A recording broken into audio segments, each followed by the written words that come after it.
नमस्कार, आवाज इंडिया में आप सभी का स्वागत है। मैं हूं सीमा। महाराष्ट्र में चल रहे औरंगजेब की कब्र विवाद के बाद बीती रात नागपुर शहर में हिंसा देखने को मिली।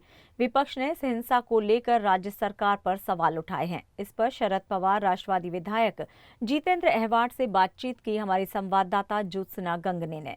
बीती रात नागपुर जिले में हुए हिंसाचार के खिलाफ आज इसके सदन में भी परिणाम देखने को मिले। सदन की सीढ़ियों पर बजट अधिवेशन शुरू होने से पहले विपक्ष आंदोलन कर रहा था, वही सत्ता पक्ष का भी कुछ कहना था, वो भी आंदोलन कर रहे थे। इन सब पर बातचीत करने के लिए हमारे साथ है शरद पवार राष्ट्रवादी के वरिष्ठ नेता डॉक्टर जितेंद्र अहवाट।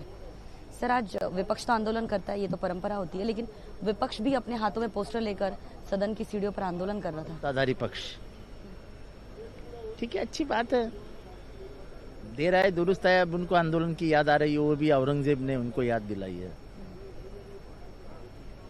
सत्ताधारी पक्ष को आंदोलन करने की क्या जरूरत पड़ी, जबकि वो सत्ता में है, वो फैसला लेने वाले लोग हैं। उनको कुछ पर्याय ही नहीं है, उनको अंगार लगानी है पूरे महाराष्ट्र में, तो उनको कुछ ना कुछ करना है।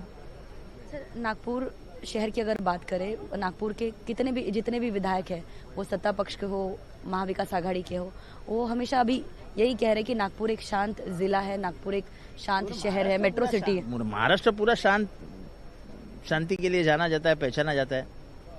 राजापुर में दरगाह जलाया जाता है, कानों कान खबर भी नहीं है लोगों को।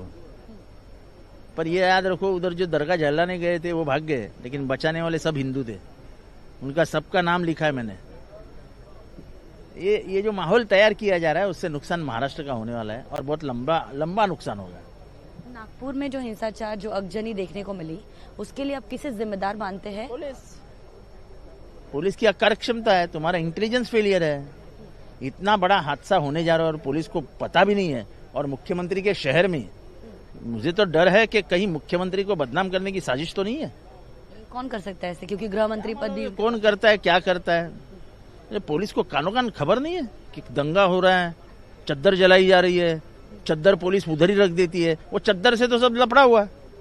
हमको मालूम है, जब हम एक आधा पुतला जलाते हैं तो पुलिस 2 मिनट में पुतला गायब कर देती है, उसका कोई नामो निशान नहीं रखती है, और वो चद्दर उधर ही पड़ी थी।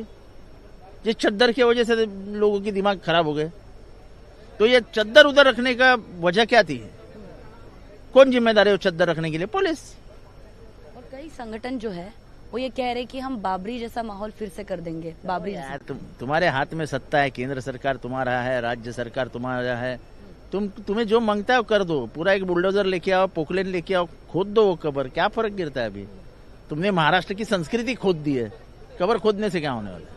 और वही महाराष्ट्र में अगर देखा जाए, बजट अधिवेशन चल रहा है, आम जनता के अगर मुद्दे की बात करें या फिर गृह मंत्रालय की बात करें, तो ऑनर किलिंग की संख्या बढ़ती जा रही है, हिंसाचार की घटनाएं बढ़ती जा रही है। ऐसा है कि द्वेष मूल्य राजनीति बढ़ने के कारण ये सब बढ़ता जाएगा। तो मंत्री नितेश राणे ये जिस तरह का वक्तव्य करते हैं, उन पर कार्रवाई होती नहीं जाता है, उनके मुंह से उनको बुलवाया जाता है। कौन बुलवाता है? जरा आप भी तलाश कीजिए कौन बुलवाता है, किसका एजेंडा रहा है।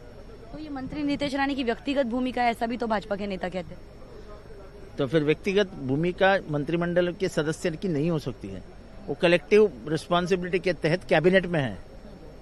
तो कोई कैबिनेट मिनिस्टर की व्यक्तिगत भूमिका नहीं हो सकती है।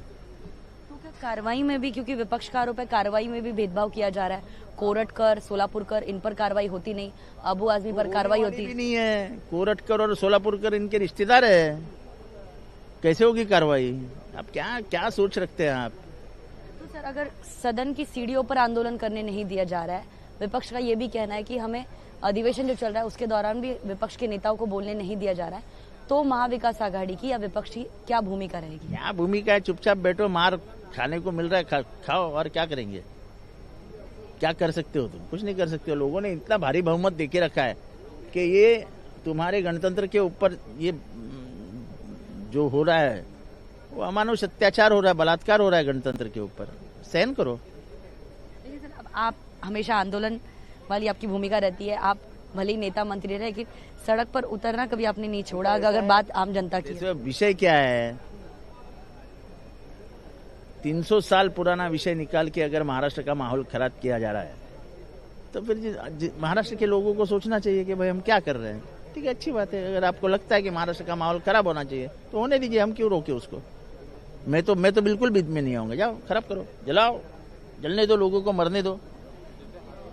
हमारे साथ थे डॉक्टर जितेंद्र आवाड, जिनका साफ तौर पर कहना है कि सरकार अगर कार्रवाई नहीं कर रही है और इसी का नतीजा है कि राज्य में हिंसाचार का माहौल बना हुआ है। वीडियो जर्नलिस्ट अमरीश के साथ ज्योत्सना गंगने, आवाज इंडिया, मुंबई।